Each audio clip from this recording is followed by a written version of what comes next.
Good evening, all.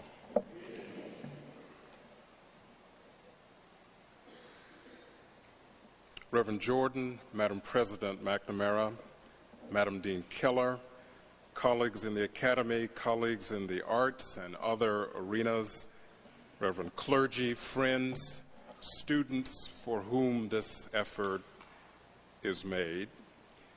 It is an enormous personal and professional honor for me to stand here and address you this evening in this long, very long anticipated gathering. Allow me on behalf of the conference staff, by the way, I should add, primarily an all-volunteer staff, not a professional conference staff, and I think that in light of that, we really ought to register our appreciation to these folk for just getting us together, for bringing us here. Can we do that?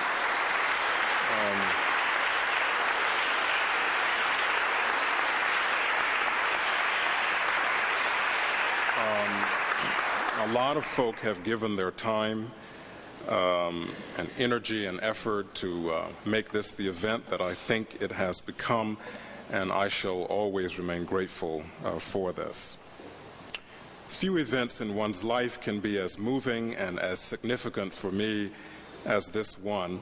It is, I think, both exciting, thrilling, and historic. I can arrogate to myself, we can all arrogate to ourselves the power to judge whether we are experiencing the excitement or the thrill. But perhaps the claim about the historic nature of this event is best left to others who in times to come will review what will be said and done and experienced here. But I challenge you to consider for now the following: the rather complex topic that brings us here, the size and diversity and inter and multidisciplinary character of this gathering, and the place where we gather. There actually are no real contemporary parallels, and I think very few precursors in terms of the size, range, diversity, and complexity of this event. I think we need to go back to the efforts made decades ago by the likes of Alain Locke and W.E.B. Du Bois and others who facilitated sustained conversation among thoughtful persons, scholars and others, about African American life and culture to find the near parallels. To be sure, African American scholars gather all the time, but their gatherings are usually rather guild-focused and guild limited. For this reason and for several others, I think it now incumbent upon me as convener not so much to declare all that this event is or should be about, not so much to offer all the answers to the questions or even to raise all the questions, but simply to begin an attempt to provide a clear statement about the purpose, rationale, and to some extent point to arguments for the structuring for our gathering, our conversation, and debates to be had this weekend. Also, because I am by training a biblical scholar and historian of religion, it is important for you to listen for and for me to attempt to address the implications of my training for our conversation. In a riveting line from his 1940-something poem entitled Pondy Woods, Robert Penn Warren, one of the Southern agrarians turned new critics, has a buzzard opine to a black male running away from trouble in a small southern town. This is the riveting line. "Nigger, your breed ain't metaphysical."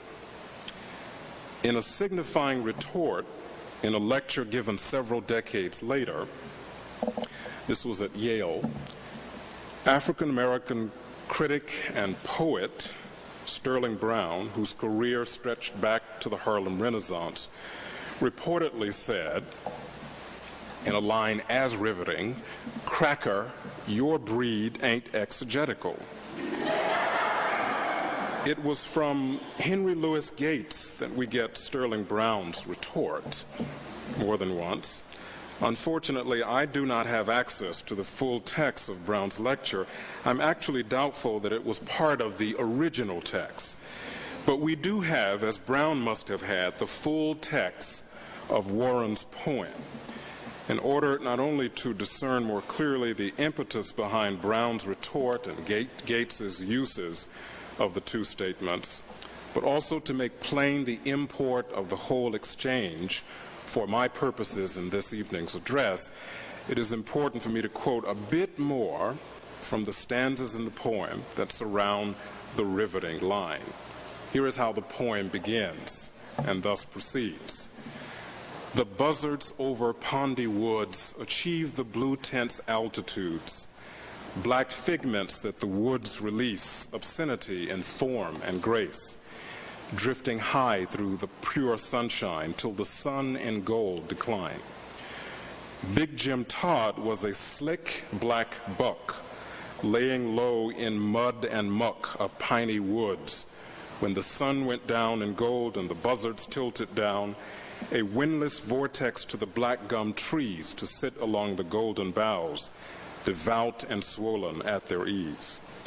By the buzzard roost, Big Jim Todd listened for the hoofs on the corduroy road, or for the foul and sucking ground. Past midnight, when the moccasin slipped from the log and trailing in its obscured waters, broke the dark algae, one lean bird spoke. Nigger, you went this afternoon for your Saturday spree at the Blue Goose Saloon. So you've got your Sunday clothes on your big splay feet, got patent leather shoes. But a buzzard can smell the thing you've done. This posse will get you, run, nigger, run. There's a fellow behind you with a big shotgun. Nigger, nigger, you'll sweat cold sweat in your patent leather shoes and Sunday clothes when down your track the steel jacket goes, mean and whimpering over the wheat. Nigger, your breed ain't metaphysical. The buzzard coughed. His words fell in the darkness, mystic and ambrosial. But we maintain our ancient right, eat the gods by day and prophesy by night. We swing against the sky and wait. You seize the hour, more passionate than strong, and strive with time to die. With time, the Beaked tribe's astute ally. What this poem makes clear to me is that the line that most stirred Sterling Brown and the likes of Henry Gates is indeed the line that Warren intended to provoke the reader. And Brown and others were right to respond to it in kind. But now I'm not so sure that the response we now associate with Sterling Brown, as interesting for its parallel metrical pattern and syllabication as for its substance, address the most problematic aspect of Warren's buzzard line. Brown and Gates seem to have understood Warren to be saying that the black does not and cannot wax metaphysical or theorize. In retort, Brown says that the white does not and cannot properly, that is to say, critically parse or consistently deconstruct reality. Gates, on several occasions, sets up Warren and Brown in such sharp conflict, interestingly and ironically enough, not so much in order to castigate Warren and applaud Brown, but in order to advance his argument for the imperative of the theorizing upon the black vernacular tradition. Gates believes, rightly I think, that no people, no breed is naturally metaphysical or naturally exegetical. I find Warren's lines and sentiments, Brown's reactions to these and other lines and sentiments, and Gates's uses of Brown's reactions most provocative because in several different respects they help to point to a range of issues and problematics that define the research project on African Americans and the Bible. It's African Americans and the Bible. The conjunction here is most important and intentional. There is no preposition here. The conjunction signals there's a great range of issues to be discovered, to be addressed. In Penn Warren's poem, and in what it evokes and provokes, are the naming and dramatizing and of many of the issues that the research project and the conference theme now point to.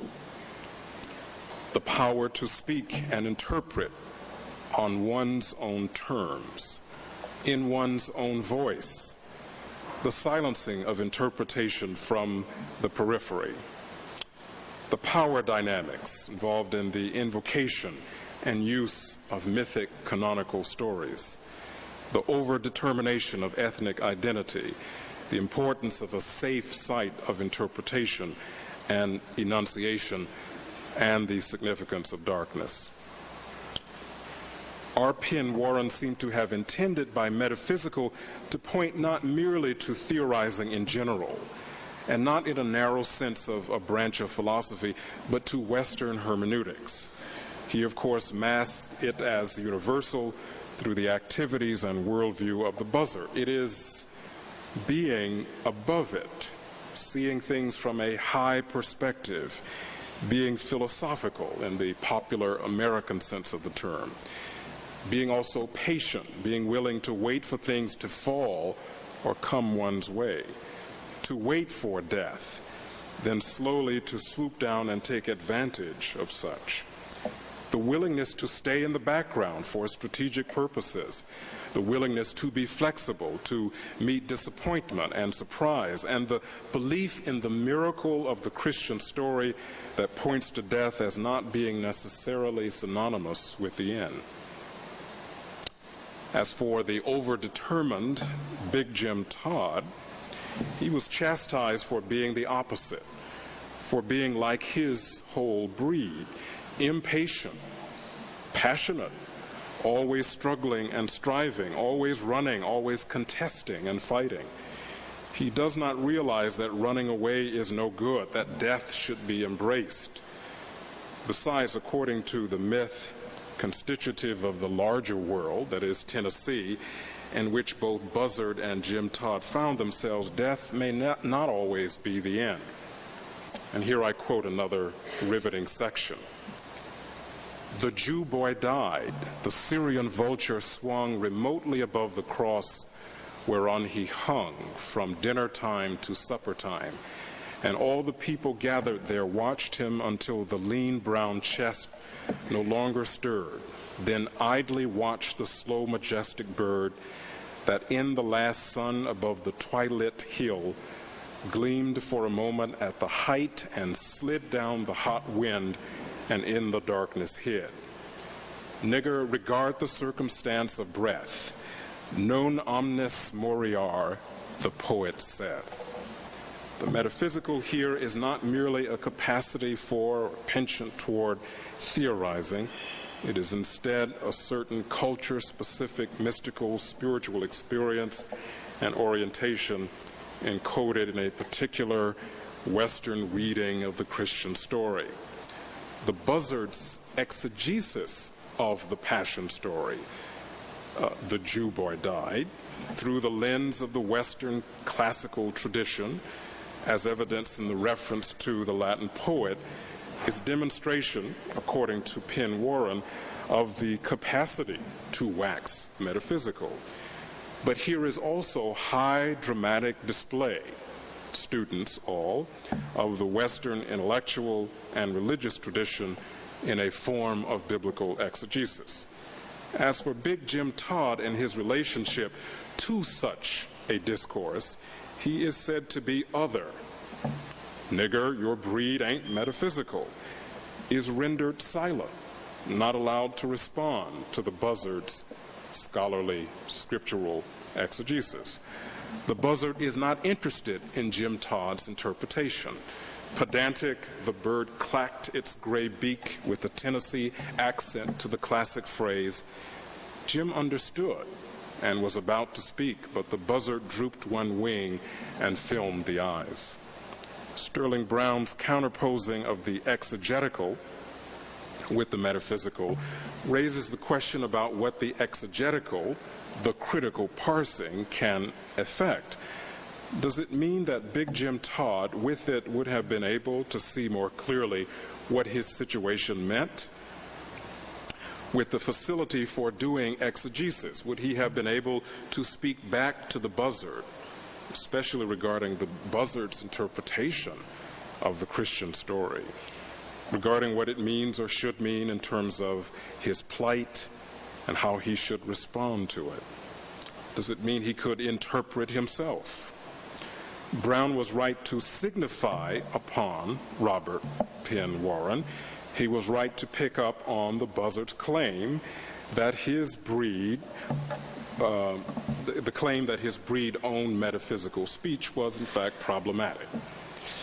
But the two parties' identification with the practices associated with the terms may confuse and mislead us. Ironically, what the buzzard represented actually comes closer to the way in which biblical exegesis has functioned and continues to function in Western circles, high religious and academic circles. Here, biblical exegesis shares all the methods and approaches and presuppositions of philology that cultural critics, especially post-colonialists, it's recognized more clearly today, argue that it's normally associated with at least two dominant strategies. I think we should think of them in this way. One is the tendency to constitute a particular place as naturally or inherently timeless or confined to its past. The other, a tendency to deny to the many the project of power that is interpretation, with the obfuscations of techniques and approaches and criticisms. By the end of the 19th century, this art, this science, classical philology, had been turned into a rigorous and well-defined discipline, and we recognize it in fields today such as classics, literature or English departments, and biblical studies programs, the latter mostly housed in schools like this one. One of the most chilling, because I think accurate, descriptions of the modern claims and presuppositions of philology in all its field representations is offered by a contemporary scholar of English and Indian literatures who's associated himself with post-colonialist thinking. Philology, he quotes, he argues, is principally concerned with the past, and not just with any portion of the past, but specifically with the earliest period in recorded history. The discipline conceives of the ancient world as the source, beginning, the origin of civilization, of a race, a people, a nation, hence also as the explanatory frame of reference for a world's entire subsequent historical development. In effect, philology constitutes itself as a comprehensive historical discipline by assuming that the present condition of a society or civilization can be understood only as the outcome of its past moments that constitute a people's particular history. At the same time, philology constitutes itself as a textual discipline, practicing and perfecting the art of slowly reading words, documents, languages, the whole complex of verbal significations that provide access to the past. In this perspective, since language and thought are inseparable, language and civilization, history and human beings, documents and societies are all intertwined. It means that philological investigation ultimately can call itself the master science of the human mind. So now it's appropriate to argue that Robert Penn Warren's buzzard's metaphysical penchant shows itself most dramatically in biblical exegesis and is part of a larger discourse with a most dramatic history of influence. It is not the opposite of exegesis, as Sterling Brown's comment would suggest. It is instead a particular representation of exegesis. But what if we were to extend Brown's signifying practice, a call for exegesis, and allow Big Jim Todd and his breed to speak and be the beginning, perhaps even the focal point of our thinking? What would happen if Big Jim Todd's experience, African American experience, were the starting point and the focal point for reading, for interpreted practice? What if the reading of and thinking about the Bible, that third rail of almost all discursive formations that have led to the formation of the West, our world, that complex of literature and rhetorics that have given birth to the academy, intellectual traditions, religious traditions that shape our thinking today? What if we were to begin our thinking about such matters through the lens of African American experience? That different interpreters would argue about what that experience might entail, the boundaries, what the it means, and so forth, is not for the moment the major problem. What I want to argue for here is an openness to beginning interpretation, an interpretation of the Bible, as it were, in a different time, which means also from a different site of interpretation and enunciation, with the necessarily correlative different presuppositions, orientations, and agenda. In the modern world practice as the academic study of the Bible, time is clearly an important issue, involves a set of assumptions that we really should begin, like philology in general, in the past that is deemed so different from moderns or from us. It is nevertheless held to be somehow recoverable, accessible through certain arts. The problem with this situation is complex. Perhaps most important now for our purposes is to get hold of the matter of the legacy of Western cultural domestication and containment, including the Europeanization of the Bible, that the separation of the past from the present has fostered and made evident. To begin the study of the Bible in the past is to assume something about the present, that the present is somewhat whole, unified, even uniform and consonant, ascendant and dominant, that it is constituted or determined by a fairly clear and dominant cultural myth and hermeneutical spin that needs continuously to be either ratified and affirmed by recourse to a certain past.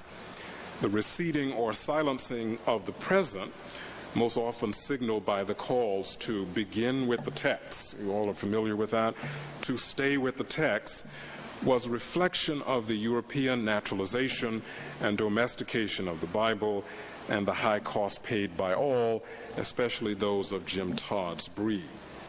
No matter what may be the actual representations in biblical texts, the gendered and racial, ethnic other could hardly read themselves into these texts or read themselves according to positive spins, as long as they had to begin not with themselves or with their safe places of enunciations in their own times, but out there and with the text. And so the call to stay focused always upon the details of the text and the past behind such texts, according to the dominant hermeneutical spins, are claimed to represent what has become a high cultural practice and art. This impact is seen clearly in paralysis experienced by, for example, the seminary trained and the exegesis learned in the context of contemporary debates about social issues. The issues of relevance and of the relevance and appropriate force of the Bible in such contexts is generally felt among the seminary trained and exegesis learned to be questionable. They learn rather well that they cannot possibly hold forth with confidence about the Bible because they do not have the requisite languages for serious engagement of the primary sources or they do not have a handle on the artful spins. So the agenda of the serious students of the Bible result in cultivating essentially a mode of silence. Silence reflected in a particular orientation, maybe we should say preoccupation, digging deeply into the details, rarely to come up for air, never to attempt to gauge the broader issues of the time. The scholar of the Bible, so oriented and adequately silenced, comes to represent either innocuous antiquarianism or a type of religio-cultural foundationalism and apologetics. The former, mainly housed in arts and sciences departments, the so-called secularists, typically but not exclusively housed in undergraduate institutions primarily, begin to stutter when asked to explain their interest in the Bible beyond reference to it as historical source, artifact, or as literature. The stuttering sets in especially at the prospect of having to come to terms with psychosocial existential issues. Such practices are rendered and remain fairly irrelevant to all. The other breed here, found primarily in the theological schools, often are expected, in some places required, simply to toe the apologetic line. The idea of a radical, consistent critique of the Bible in which no question is blocked, no issue is held to be inappropriate, is generally deemed anathema. The fact that PhD programs in the study of the Bible in the United States, at any rate, with very few exceptions, are housed in seminaries, is quite revealing of our society's capacity to engage the Bible with radical critique. Even more telling is the fact that many among such programs, wherever they are housed, in the U.S. and Europe and beyond, are oriented around just getting the facts, to supply such to the theologians or to others. The silence and containment are intended to keep the finger held firmly in the dike that is the Bible, the engagement of which always otherwise holds potential for explosion, controversy. Again, it's that third rail of social ferment, of deformation, reformation, of exiting. Who reading history will not see that the Bible and its readers are associated with social and political hope, instability, and ferment? So what better way to halt or subvert these tendencies than to send them to seminaries so they may get the facts or the details? What better way to secure the status quo than by sending Big Jim Todd to a mainline progressive seminary and providing him with excellent training in biblical exegesis, and watch him, sometimes her, be rendered mute or at least a stutterer? What is needed in the face of all of this? I suggest an interruption of a sort. Perhaps there are several possibilities for an agenda, but what I propose as an exercise in defiance, in the same way that Big Jim Todd in the poem Pondy Woods would have been defiant had he spoken back to the buzzard in the language of Sterling Brown. I propose in defiance of a tradition that would have me begin my serious thinking about interpretation of Bible and what it represents in a remote past and place, that African American experience be instead put at its center. This effort, I think, must be led by, but not exclusively practiced by, African American biblical scholars, rather than seen as an attempt simply to force a different center in place. We really ought to think about an unsettling and instability in terms of paradigm. Consider more specifically what this might mean. Again, using African American experience as a critical lens. I think first, more consistent and critical focus on the modern world and on the present. The long history of changes, controversies around the designations by which African peoples refer to themselves and have been referred to others in this setting, The two-sidedness, the double nature of the names reflects much about the drama of the collective experience of this people. Who are they? Whence they come? How is it they do not have a name or the one name or identity? These questions get at the heart of the matter about African American existence. By definition, it must be seen in terms of the radical creolization, cultural bricolage, as much as, if not clearly more than any other collectivity. These folk then must be thought of in terms of thought of as moderns.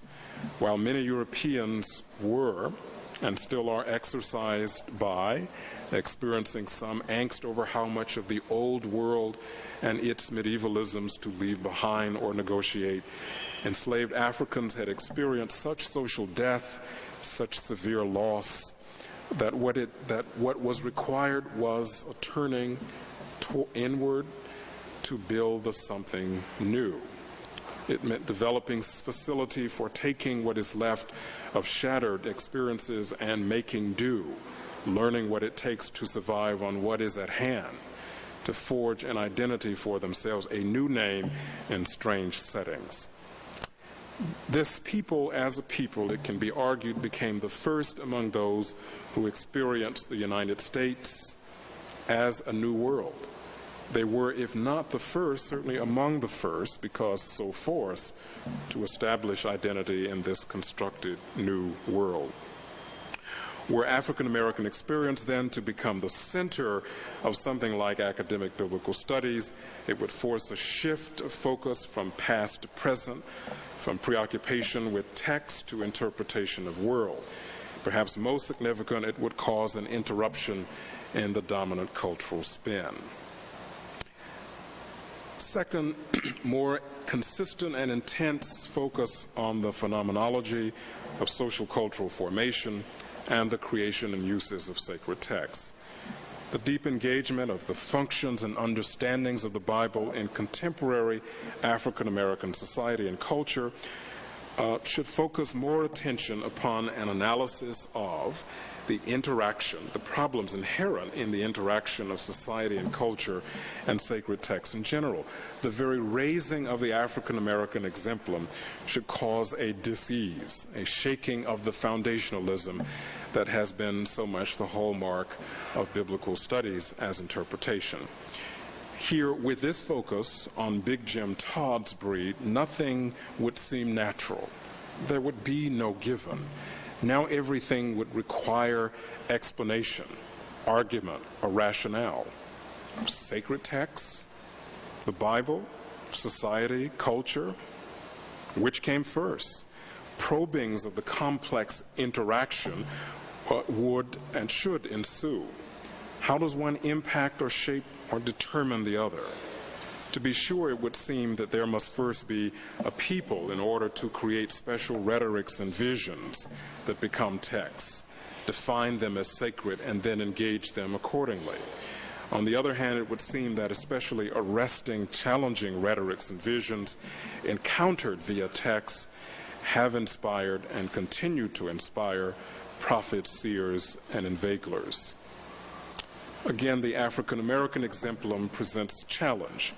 How could the formation of African America, as example of a formation in the West, be understood without attention to Bible itself, specifically the manner in which the Bible is used as a kind of language world within which those violently cut off from home could speak again? How could African America be explained except by reference to those decidedly political and self-defensive and sometimes offensive uses of the Bible in the context of an alien land? When African slaves began to take up the Bible from sites of enunciation and on hermeneutical terms decidedly different from those associated with the white slavers, the jig was up, the hermeneutical spin was interrupted, the most serious critical exegesis and metaphysical deconstruction work had begun. The closed circle of reference, the Bible leads to America, America embodies Bible and biblical story, was broken. the spin, the circle, the appeal to the transhistorical and universal, all were made to seem what they were, what they are, constructions. Sacred texts are as much determined by society and culture as society and culture are determined by, among other things, sacred texts. The recognition of the complexity of interrelations of such can be sustained, however, only through consistent focus upon forces that denaturalize relationships between society, for example, United States, and sacred texts, in this case, the Bible. By focusing upon this people, we are triggered onto a kind of higher critical plane or disposition. It makes it both reasonable and compelling then to ask the following questions that must be prior to any engagement of any text. Why do people create sacred texts? These people force these questions. What are people doing when they create and define and continue to define themselves by, address each other through and on the basis of sacred texts? What psychosocial dynamics are in place when such things happen? What socio-political dynamics, what status and gender-specific dynamics, toward what psychosocial, socio-political good and ill do these dynamics play? Until these and other such questions are addressed in the context of thoughtful exegesis, academic programs, it seems to me that no truly critical breakthrough can be experienced. By this I mean breakthroughs not only in biblical studies, religious and theological studies, but in the study of culture and societal formation in general. The phenomenon of the making of the sacred text is so tightly interwoven, so deeply embedded within so many aspects of the collective worlds that are represented here and beyond, that it is a thrilling and arresting and also frightening prospect to probe in this direction. It is the belatedness, the complexity, the transparency of African American engagement of the Bible that may hold clues to a broader, perhaps nearly universal phenomenon. The African American experience with Bible points to a cycle of social cultural formation that begins with deformation, proceeds to formation, proceeds further toward reformation, and leads again to the cycle beginning with deformation. The Bible functions differently, of course, in different parts of the cycle.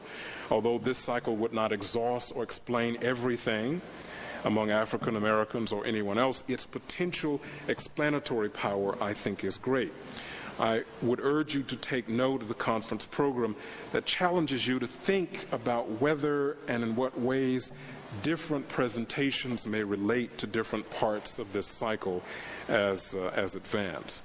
We should together, I think, discuss the heuristic power, the viability of such a schema for the construction of a different interpretive history of African Americans and perhaps also of others. Third, it would lead to a more intense and critical focus on the Bible, as I'd want to term it, as dark script that defines and embraces darkness. With African American experience as turning point for the study of the Bible, a greater sensitivity to Bible as a kind of manifesto for exilic existence, the unhomely, the marginal, the critics and inveiglers, all this will be sustained. When African Americans are brought into focus, it becomes clear that the biblical legacy of radical orientation toward the world, including what the late ancients and early European medievals call contemptus mundi, what Nietzsche and Scheler among modern European interpreters influenced by late ancients and early medievals, and drawing upon the French, referred to this as ressentiment, including what the Africans-made slaves themselves meant when they said, "We're traveling through an unfriendly world." When African Americans are in focus, this biblical legacy, this long trajectory, is made plainer and made more compelling, and thus will lead us to clarity about what elements are in place and in what ways in the forming of a nation.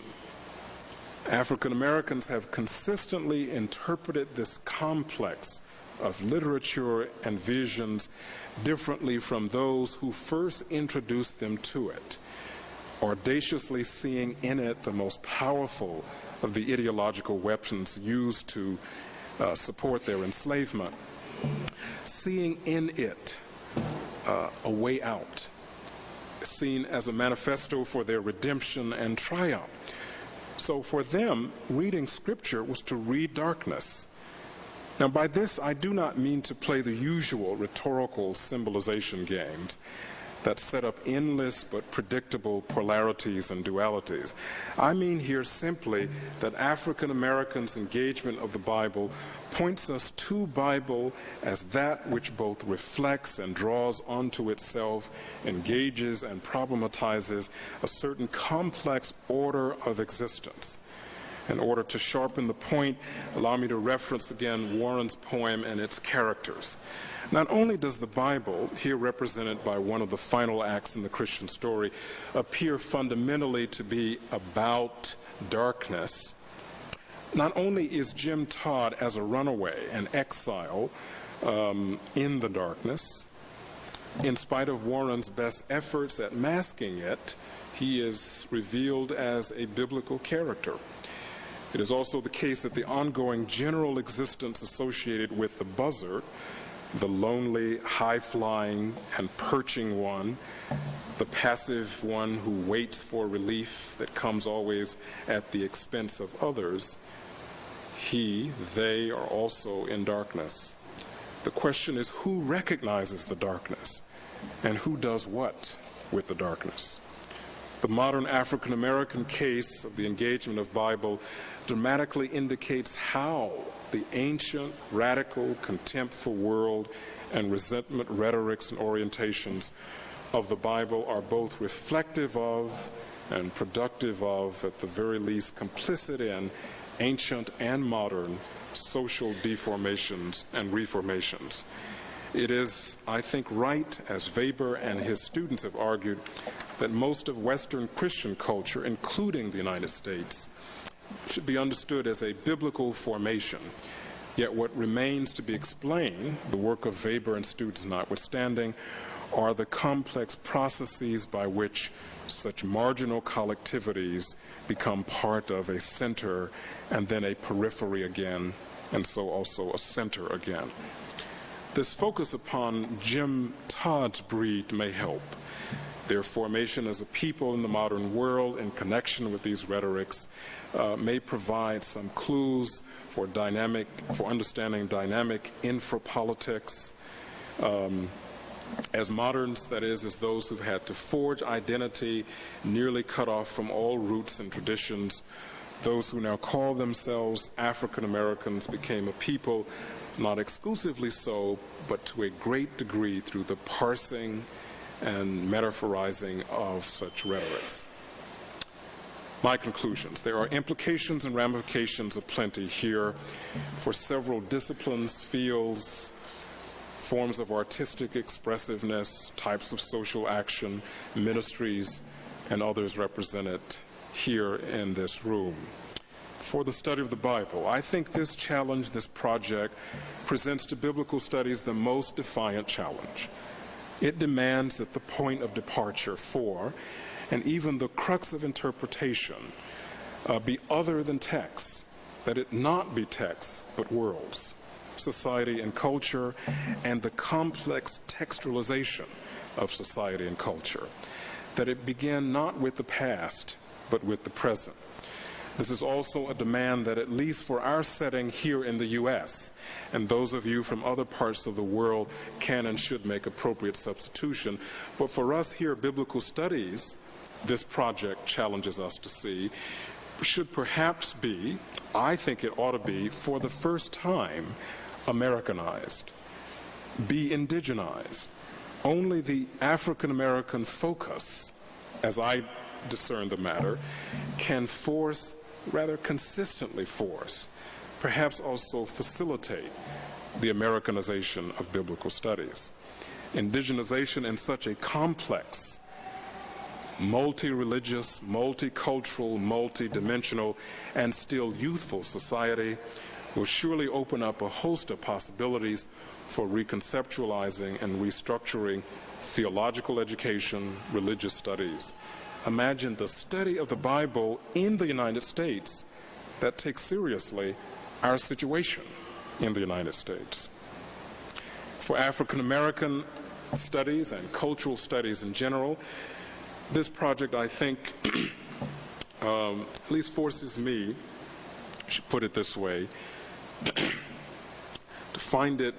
to imagine it almost impossible that any serious multidisciplinary study of African America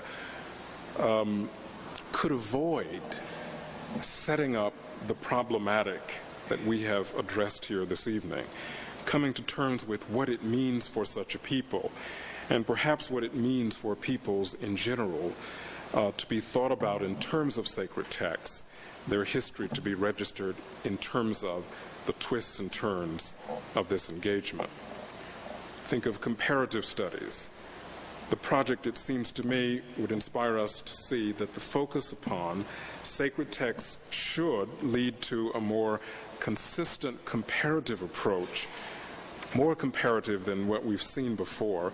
Sacred texts, in my view, should be seen as a broader, more expansive category than doctrine or even the category of religion itself. It is both broader and narrower in its scope and allows us to do the kind of broad comparative work in addition to the careful parsing work that is part of the interpretive agenda. In an era of significant social cultural balkanization, whatever helps us more clearly to understand the codes in which or through which we speak to one another is indeed no small contribution. Imagine the possibilities for conversation and debate were we all across traditions in a position to ask of one another, what are we saying and what are we doing when we scripturalize?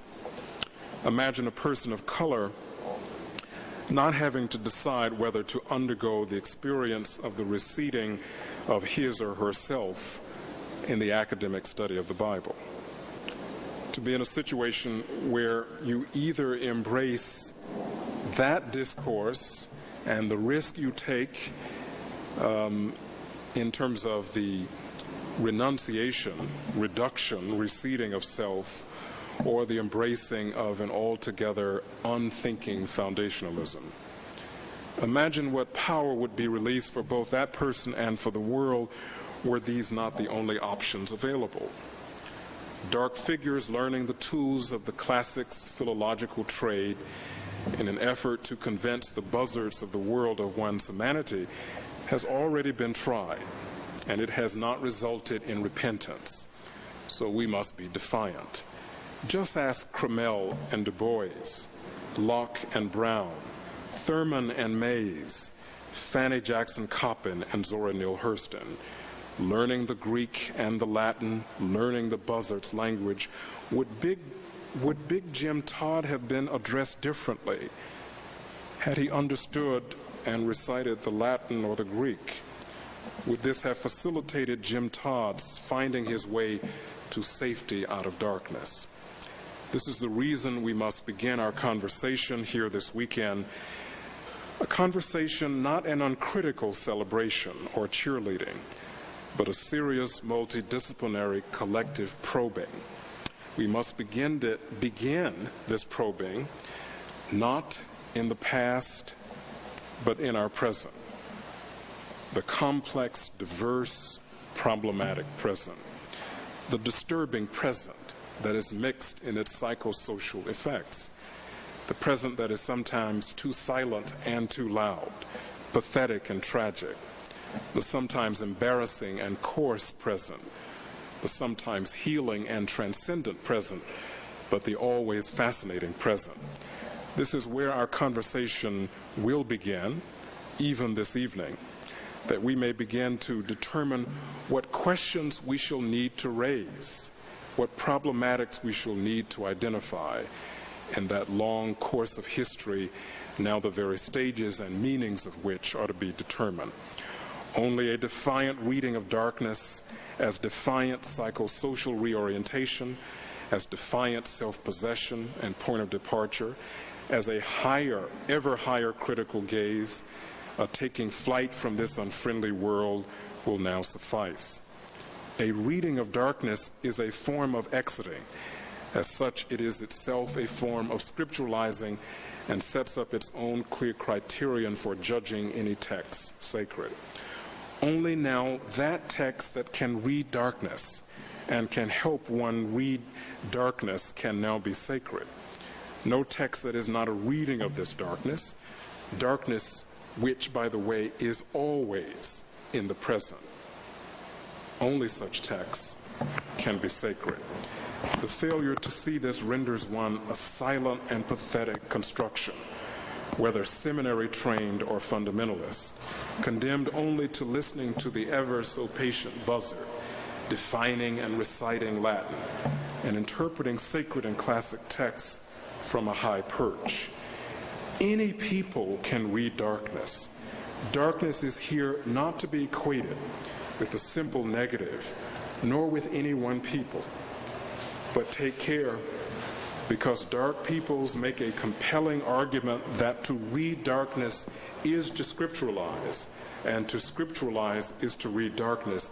They ought to be heard on this matter of reading darkness. Those who may be identified with the perching buzzards ought now to turn towards such people and listen first, then enter into conversation with those whose foremothers and forefathers sang, "Don't know what my mother wants to stay here for. This old world ain't been a friend to her." But they should also hear the haunting challenge we have heard and continue to hear. Sing a song full of the faith that the dark past has taught us. Sing a song full of the hope that the present has brought us. My friends, I now invite you to join me, join us in reading darkness and reading scriptures, and the students will be first to teach us. Thank you.